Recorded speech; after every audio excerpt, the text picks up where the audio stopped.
Çağdaş təhsil komandası olaraq biz yenə Azərbaycanımızın bir çox rayonlarında olmuşuq. İndi də gəlmişik Ağdaş rayonunun Yenicə kəndində ömrünü 43 ilini mənim kimi fədakarlıq eləyən fədakar bir müəllimin evinə qonaq gəlmişik. Müəllim, sizi xoş gördük. Hoş geldiniz. Çox sağ olun. Müəllim, adı, soyadınız? Məmmədova Naşın Yusif qızı. Nə vaxt və hardan olmusunuz? 1958-ci il Ağdaş rayonu Yenicə kəndində. Çox gözəl. 43 il ərzində, yəni mənim üçün fəaliyyət göstərmişsiniz. Hansı tədris edirsiniz müəllim? Sinif müəllimi. Çox gözəl. Bütün müəllimlərimiz bizim əziz çəkirlər və indi siz də əziz çəkmişsiniz. Çox sağ olun ki, fədakarlıq eləmişsiniz, elm öyrətmişsiniz. Yəni balaca uşaqlarla işləmək daha çox çətindir. Bütün müəllimlər çətin çəkirlər. Əlbəttə ki, balaca uşaqlarla işləmək daha çox çətindir. Onlara elm öyrətmək, onlara ana ata sözünü, vətən sözünü, əlifbanı, rəqəmləri öyrətmək daha çox çətin oldu sizin üçün. Bəs müəllim, bu illərdə hansı uğur nailiyyətləriniz olub?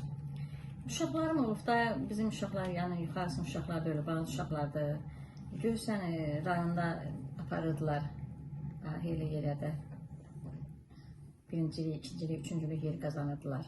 Rayona gedirdiler, rayona aparırdılar da. Bu maratonlar olub.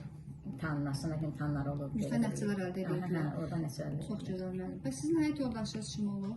Həyat yoldaşım Məmmədov Fərhad Məmmədoğlu. O da bir 22 il kəndin icra nümayəndəsi işləyib. Hal-hazırda xəstədir.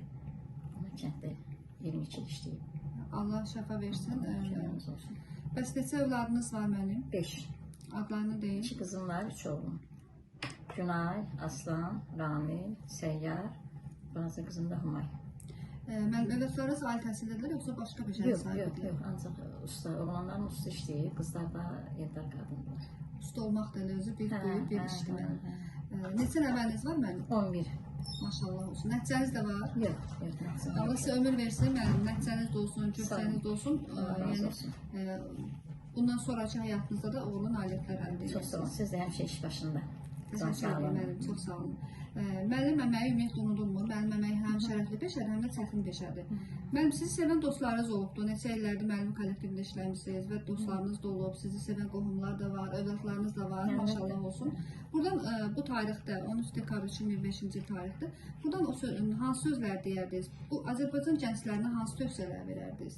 Nə deyərdiniz onlara? Azərbaycan gənclərinə deyərdim ki, yəni vətəni sevməyi öyrənsinlər, vətəni qorumağı öyrənsinlər, valideynlərinə gözəl evlad olsunlar, xeyirli evlad olsunlar, yəni haramdan uzaq olsunlar, halal işlərlə məşğul olsunlar, düzgün işlərlə məşğul olsunlar. Amin. Yəni vətənimizə, xalqımıza layiqli vətəndaş olsunlar, xeyirli vətəndaş olsunlar.